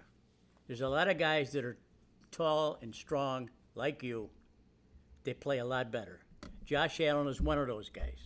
He's big, he's strong, he's got a big arm. What does he do that you don't do, Jameis? He thinks. He thinks, Jameis. That's what you got to do. If you play this year, think more. And I just want to let everybody know that as much as PJ picks on Jameis Winston, don't let him fool you. He goes to the local card shops down in Florida, and he pays top dollar for Jameis Winston cards. Now, he does, and I actually brought these down to him. So I brought these down to him, which it's two things. One, because of his love for Jameis, and two, because of his love for MT, who's a Florida State fan. So these are both right here for us here today. So we're both picking the Bills to win the AFC East. Who will win the AFC West? The Chiefs, the Chargers, the Broncos, or the Raiders? PJ. I like the Chargers. Over the Chiefs? Yeah. Okay. PJ's going, why'd you pick Chargers? I'm going with the Chiefs. I don't think that that Mahomes is going to lead his team and he's going to throw for 5,000 yards. He's going to do this, he's going to do that. I just don't think their defense is good enough to stop LA's loaded again this year, so I like them. All right, PJ with a big-time pick here where he goes Chargers over Chiefs. I'm picking the Chiefs to win the division. For those of you just tuning in around the world, including here in the Sunshine State of Florida and back in my home of Central and Upstate New York, I appreciate y'all being here, watching and listening. The AFC East, we chose the Bills. The AFC West to win the division. This is our unveiling of our official predictions for the 2023-24 NFL season. I picked the Chiefs in the West. PJ picks the Chargers. In the AFC North, who are we predicting to win that division? By the way, PJ and I don't know each other's picks, so as you're finding out live, we're finding out live sitting next to each other. The AFC North, are you going with the Bengals, the Ravens, the Steelers, or Deshaun Watson and the Browns? And the Browns, by the way, can never have their stadium or any sponsorship named after a massage parlor. Isn't that sad? That's a sad thing. How much money did Deshaun Watson lose from them? What if they wanted to have a luxury suite where they gave massages? They can't even do that promo because of Deshaun Watson. Who's winning the division? Say those teams again. Bengals, Browns, Steelers, or Ravens? Cincinnati. I'm also picking the Bengals here, so I'm going to write yours down. We both have the Bungles and Joe Burrow to win the AFC North. In the AFC South, we have the Colts, maybe without Jonathan Taylor. That's a little present for everybody that plays inside of the AFC South, and will be on the schedule for the Colts if that happens this year. So we have the Colts, the Texans, the Titans, and a team that we call Lil Old Duval, the Jacksonville Jaguars. Well, that's simple. We're going to say Jacks. Yeah, we're saying the Jaguars not because of appreciating and loving the Jaguars. It's because this is the first season in a very long time where, well, I will say in the last decade, maybe this happened one other time, this is the second time in 10 years that it would make logical sense to pick the Jaguars to win the division. And it's been a long, long history of turmoil and frustration, but the Jacksonville Jaguars are in a place right now where they are the front runners to win their division, and to some people to get deep into the postseason. Absolutely, and it's all because of Doug Peterson. He's the one that Shad Khan wanted to lead the team, and he's got him. And you can see his fingerprints are all over the team last year. Yeah. Remarkable season last year. Almost out of it, came back in it. They just played wonderful. I witnessed 4 of the greatest games in Jaguars history. They were all played at home. and they were all comeback victories over the Cowboys, the Ravens, the Chargers, and it was the Cowboys, the Ravens, the Chargers, and the other comeback victory. Oh man, and the Titans. 4 of the best games that I've ever seen them play, and they were all in one season and at home. I was very spoiled. I hope to be more spoiled this year. In the NFC East, the Eagles, dem boys, the Dallas Cowboys, the New York Football Giants that play in New Jersey, so that's lies, and I respect the Giants. I don't respect them being called the New York Giants because they play in East Rutherford, New Jersey. And we have the Washington Redskins, wait for it, Washington, we don't know their name, Washington football team, and now the Washington Commanders. That's what they call themselves? Yes. Who are we picking? Well, this season is all Philly. I mean, they're led by a sensational young quarterback and who finally has gotten paid, and he can carry. Now, if there's one quarterback that I don't mind seeing running, not a lot, yeah, but it's Jalen Hurts. He's so big and strong that I just don't think that he could get hurt. I mean, he's just that type of football player. He can run every once in a while. It's okay with me. Jalen, you can do that. Lamar, please don't run. I'll get to you later. But I don't like running quarterbacks. Daniel does. I don't think there's a place for them. They're supposed to run the team. They're supposed to throw. Yeah. Maybe run every once in a while just to get the defense off. But I don't want to see these guys hurt. I like being a dual threat quarterback. I don't like the fact that they put their bodies on the line and put themselves in horrible positions to be hurt. Don't schedule a play for them. If it's a bad lib, that's fine. But don't, have a handful of plays for a running quarterback. That's about all. In the NFC West, we have the 49ers, we have the Seahawks, we have the Rams, and we have the Cardinals. I'm looking for the 49ers. PJ has agreed with me on the Niners and the Eagles here in the NFC. So we, again, are releasing these to you and to each other for the first time ever. We have agreed on the Eagles in the NFC East. I agree. Jalen, I think when you look at top quarterbacks of the NFL right now, you look to the AFC, and there's there's Joe Burrow, Lamar Jackson, Trevor Lawrence, Justin Herbert, Pat Mahomes, Josh Allen. The list goes on and on and on and on. And you go to the NFC, and you say Jalen Hurts, and then you pause. Right. So, but I do like my guy Brock Purdy with the Niners. I got them winning it. Christian McCaffrey and that defense.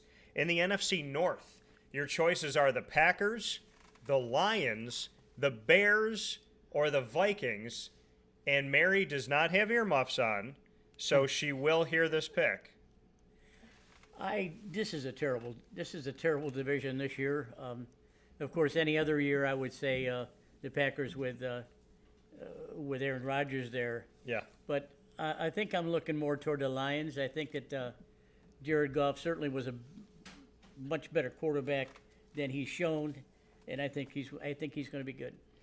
So I also picked the Lions, and I will be excusing myself from the house today. But no, I went with the Lions. Definitely had to pick them here. Johnny, my resident Central New York Lion fan, you'll be happy with this. Right. A happy belated birthday, brother. I actually stopped in Detroit yesterday and picked up something for you if you're watching and listening.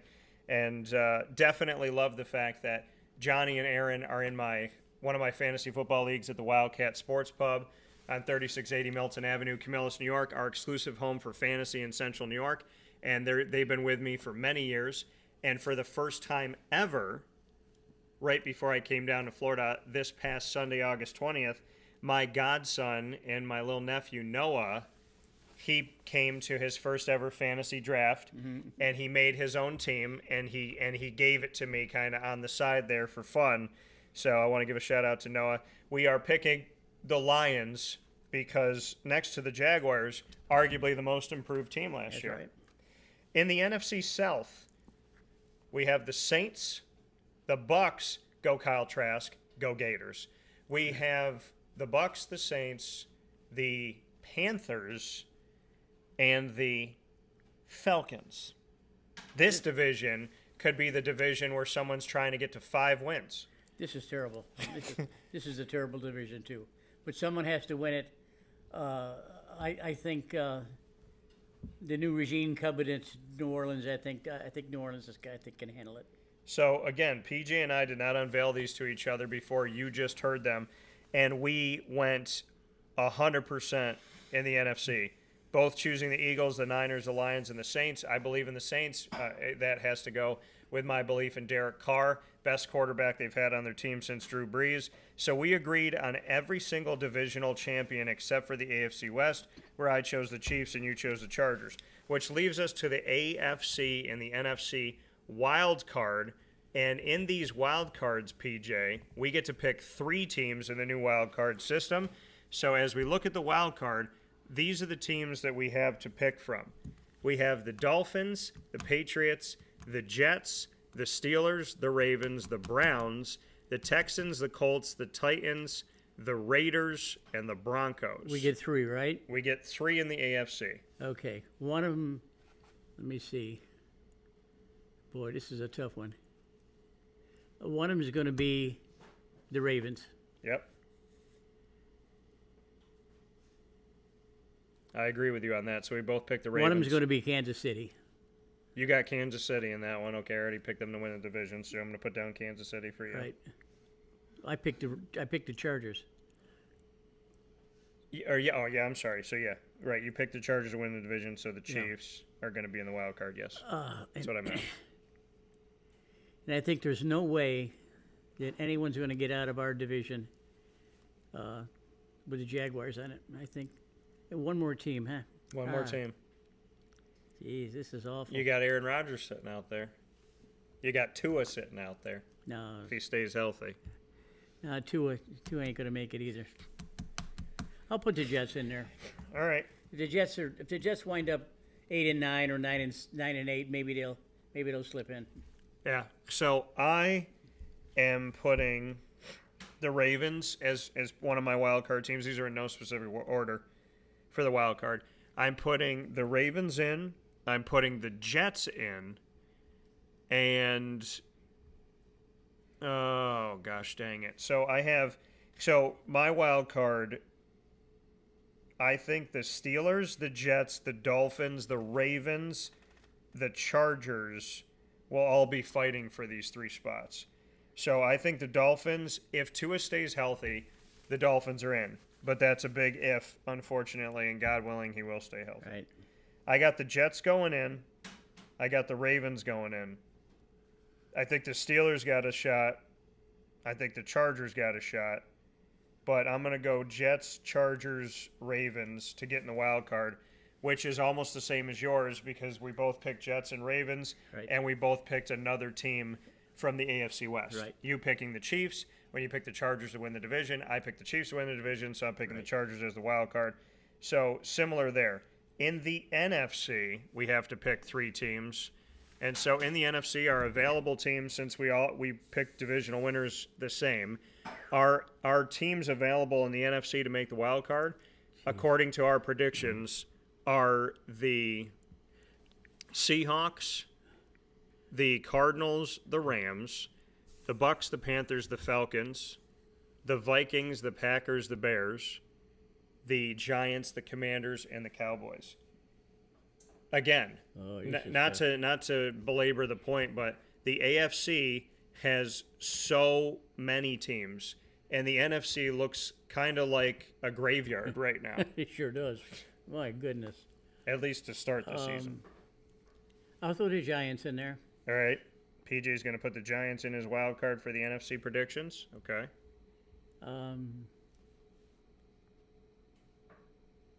I'll put the Rams in there. Okay. Giants, Rams.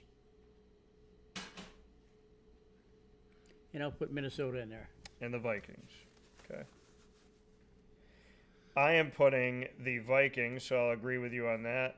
I'm putting the Seahawks because I almost picked them to win the division.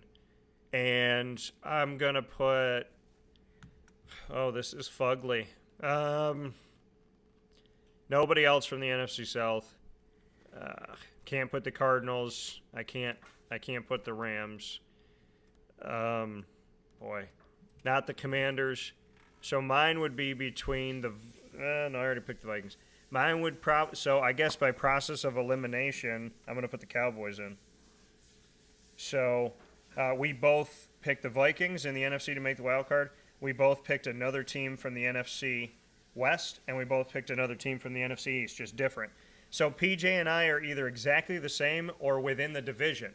Once again, these are our predictions for the preseason. We will do in-season predictions as games go. As games go on and there's body of work, I believe an in-season prediction with plenty of time left to go in the season, and obviously not to do one in like week 17. But a few games in, we'll do a prediction. This is our preseason. Our preseason predictions, Papa Joe, AFC East, Bills, same as I. AFC West, I picked the Chiefs, he picked the Chargers. AFC North, we both picked the Bengals to win the division. We picked the Jaguars to win the AFC South. In the NFC East, we picked the Eagles. In the NFC West, we picked the Niners. In the NFC North, we picked the Lions and hope that Mary will allow us to eat this morning. In the NFC South, we picked the Saints. And in the AFC wild card, PJ picked the Jets, the Chiefs, and the Ravens. I picked the Jets, the Ravens, and the Chargers. In the NFC wild card, PJ picked the Giants, the Rams, and the Vikings, and I picked the Cowboys, the Seahawks, and the Vikings. And now that these are written on paper, these predictions have been locked in. I will put them on our social media, and we will check back during the season and see if we were correct.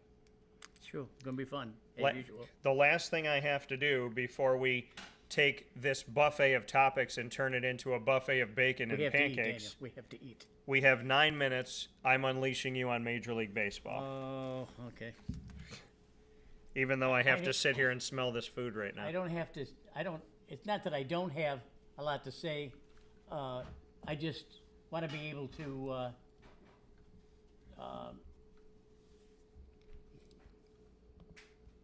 Well, while you're looking, I'm going to look at some of the things we had. Okay. PJ loves the Saints. Major League Baseball has officially placed Wander Franco on administrative leave. There we go, PJ. We all love Jameis. Baltimore Ravens win streak was broken last night. I'm certain the win streak will never be broken. Way too many variables to be factored when you're trying to calculate 24 consecutive wins when you play 3 preseason games per year with different players, coaches, and game plans year to year. 24 wins is an insane sequence of events. I agree. I don't think the preseason should count toward that, though, because the games don't count. So we'll go into baseball. What do you got? Okay. I'm just going to go over the division leaders and some also rants. I think next week or the next time we meet, we're going to have a pretty good idea about what the wild card situation is going to be. Yeah. These teams play 162 games, and it's actually coming down to the wire for some of these guys. I mean, even some of these teams have terrible records and are actually still eligible for a wild card, which is insane. But that's money for you. That's money. Okay, AL East, the Orioles are up by 3 games. They're 77-47, playing good ball this year. They're up 3 games over the Rays and 8.5 over the Blue Jays. The Red Sox and the Yankees are far below it. And can you believe that these 2 guys are still eligible for a wild card? I can't believe it. But these are long shots, folks, but they're still eligible. In the AL Central, the Twins are up 65-60. They're starting to pull away. Remember that if you hear me say this division just doesn't go anywhere for me. I don't like any of the teams, but the Twins are playing the best ball lately. Yeah. They're 6 games over the Guardians and 8 games over the Tigers. The White Sox and Royals are far back. The AL West, the Rangers are up 72-53. The Astros 71-55 or 1.5 back. The Mariners are 2 games back. The Angels and Athletics are far back. The Angels are still eligible for a wild card, but this is something about this West here that I want to bring to attention. Rangers and Astros and Mariners have 70 wins. There's a very good chance that these 3 teams from this division will have 90 wins or more. And that's a record. I know it's a record. That's unheard of. And all 3 of these teams really should belong right now. Yeah. The way they're playing should belong in in the playoffs. Okay, the National League. The Braves are the best team in baseball now with 80 and a 44 record. They're 12 and a half games up over Philly, and Marlins and the Mets and Nationals are far out of it. The Phillies actually have a chance to sneak into the wild card. I'll have a better idea next time we meet. In the Central, the Brewers are taking charge of the Central. They're 68 and 57, or 2.5 up over the Cubs. The Reds are 4 games back. The Pirates and Cardinals are out of it. The Brewers, the Cubs, and the Reds are going to be battling this whole last month of the season to see who can get there. The Brewers have got a little bit better pitching. They got Christian Yelich, who's finally coming into his own a little bit after me badgering the hell out of him last year. He's hitting almost 300, not hitting for home runs or RBIs, but they got him leading off, and he's a good leadoff guy because he's so fast. NL West, the Dodgers are 76 and 47. They lead the division. The Giants are 12 games back. Diamondbacks 12 and a half. Padres and Rockies are way out of it. The Dodgers could be the best team in baseball if it wasn't for how the Braves are playing. But the Giants and the Diamondbacks are still eligible to be in the wild card. Boggles the mind. I don't know how they do these things. Diamondbacks are only 1 game back. Yeah. 1 game, PJ. So next week we'll have the wild card place, and we'll have it narrowed down a little bit more. Well, and if you want to know how important one series can be, the Rays are 3 games behind the Orioles in the AL East, and when the Rays hosted the Orioles in a 4-game series at the Trop at the end of July, they lost 3 out of 4 games, which is the exact amount of games that they're behind the Orioles now, head-to-head. So just so you all know that, taking a look at this Major League Baseball, if the playoffs happen today, the Baltimore Orioles would be the number 1 seed in the AL, believe it or not. Number 2, Texas. Number 3, Minnesota. Behind that, in the wild card, Tampa Bay would have a spot. The AL East would lose having a 3rd team in if it happened today. Houston would be in, and Seattle has bounced up after having some awesome festivities for the All-Star week. Toronto Blue Jays, Boston Red Sox still in the hunt of this, and the Angels have passed the Yankees by a half a game, meaning Shohei Ohtani and Mike Trout could sniff the postseason before the Yankees do. And beyond that, in the NL, the Atlanta Braves lead the entire National League, followed by the Dodgers and the Milwaukee Brewers. If the playoffs happen today, the Philadelphia Phillies would be in, the Chicago Cubs and the San Francisco Giants. Within the same division of the NL West, only behind by a half a game, not even a game, the Arizona Diamondbacks are a half a game behind the San Francisco Giants. So if they can find a way to continue to bring some positives here, the Arizona Diamondbacks, and they got some tests against them, they were just able in extra innings to defeat the Texas Rangers, mind you. The Arizona Diamondbacks coming up here in their schedule with San Francisco so close to them, there is a hope here that they can figure out some things. They will not play San Francisco head-to-head. Their series that the Diamondbacks have, a half a game out of the wild card, they have to play Houston, the White Sox, the Yankees. They do have to play the Giants. They have to play them twice at home, so that could be helpful down the stretch. The Chicago Cubs, the Mets, the Cubs they'll play twice. The Colorado Rockies will play the Orioles, the Dodgers, and they'll play the Cincinnati Reds, and they got another game today coming up against the Texas Rangers after beating them last night. So, with all of that being said, here on the broadcast, we appreciate you being here, hanging out with us. We thank you for being here with us, and we will bid you an adieu from the Lando Lagoon, as there's plenty more to come. I want to let everybody know our final notes that we make on each broadcast. We thank you for watching and listening on youtube.com/wakeupcalldt, facebook.com/wakeupcalldt, and on wakeupcalldt.podbean.com. Once the shows go live, they jump to Amazon Music, Audible, iHeartRadio, iTunes and Apple Podcasts, Player FM, Podbean, Podchaser, Podvine, Spotify, TuneIn, YouTube, and more. All you have to do is search Wake Up Call with Dan Tortora, or one word, Wake Up Call DT. You can ask Alexa and Google Home devices to play the latest episode of Wake Up Call with Dan Tortora, and they'll do that for you as well. A big time thanks to our incredible partners. The team we put together is strong, vibrant, and well. Carvel DeWitt, Ma and Pa's Kettle Corn and Popcorn Factory, the Wildcat Sports Pub, Great Lakes Honda City, 317 at Montgomery Street. The name of the location is the name of the restaurant. Canine Camp Dog Daycare, Chick-fil-A Cicero and Chick-fil-A Clay, Mother's Cupboard, Canine Camp Ground Dog Boarding, PB&J's Lunchbox, Chick-fil-A Watertown, GG Cards and Breaks, as well as Avicoli's and Pizza Man. And of course, we are proud to be the exclusive multimedia marketing partner of your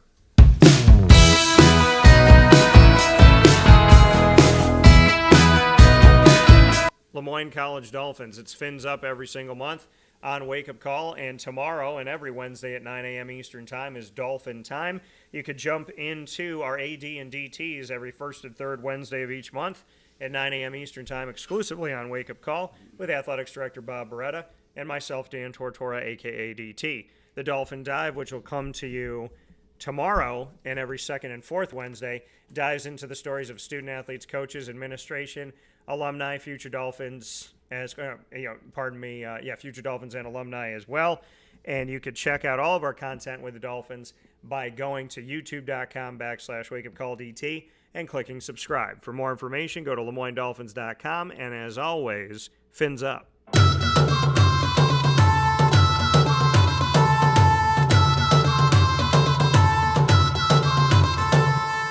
The Bryan and Stratton College Bobcats of Syracuse are proud to be exclusive multimedia marketing partners with Wake Up Call with Dan Tortora. You will find your Bobcats every single month on Wake Up Call with Dan Tortora, where sports truly meets that thing called life. The Bobcats coming to you with student athletes, coaches, and administration as all throughout the year. We have fantastic history we've made with the Bobcats that we've never done with any other college or university or any other partner in our wonderful team of businesses.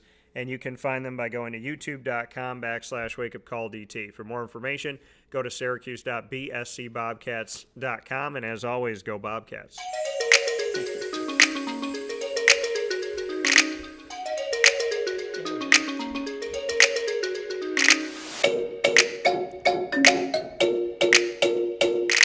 Wake Up Call with Dan Tortora is exclusively working here, exclusive multimedia marketing partners with the Alfred University Saxons.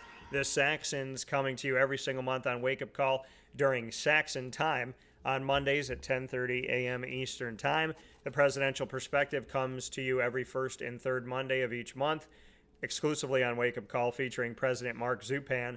And every second and fourth Monday, the Saxon Spotlight with student athletes, coaches, administration, and alumni. The Alfred University Saxons, though, on Wake Up Call and with Dan Tortora Broadcast Media, I love to under-promise and over-deliver. So the Saxons are supposed to be with you on Monday at 10:30 a.m. Eastern Time. Well, they're taking over this entire week, and they were with you all through the show yesterday. They will be with you tomorrow, Thursday, and Friday as the Alfred University Saxons football team takes over Wake Up Call with Dan Tortora, making history with a giant Saxon opportunity for you to get to know every single one of these 12 football players that I had the opportunity to speak with each of them telling a unique story. It's like watching a TV show and not being able to miss a single episode because of how unique they are. You could check all of our content by subscribing to youtube.com/wakeupcalldt. And, of course, for more information, go to GoSaxons.com. As always, go Saxons. And PJ will appreciate this, and so will Joey. GG Cards and Breaks.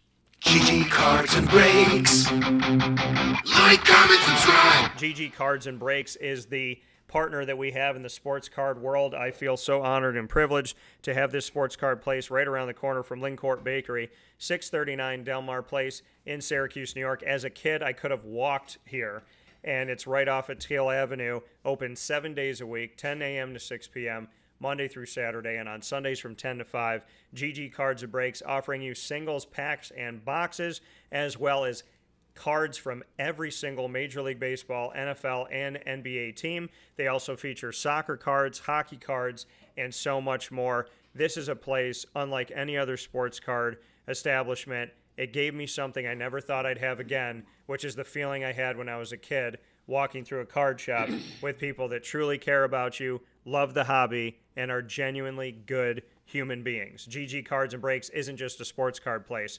It's a place where you bring the hobby, you share it with generations, and you spread the love. Thank you for your positivity, your kindness, and all of the wonderful cards that you bring, including all the graded cards you can buy.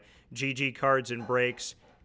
I truly have found my sports card shop. With that being said, on Wake Up Call with Dan Tortora, we want to thank Papa Joe for joining us here down in Florida. We want to thank you, and we want to thank MT because the buffet we're about to have is going to be incredible.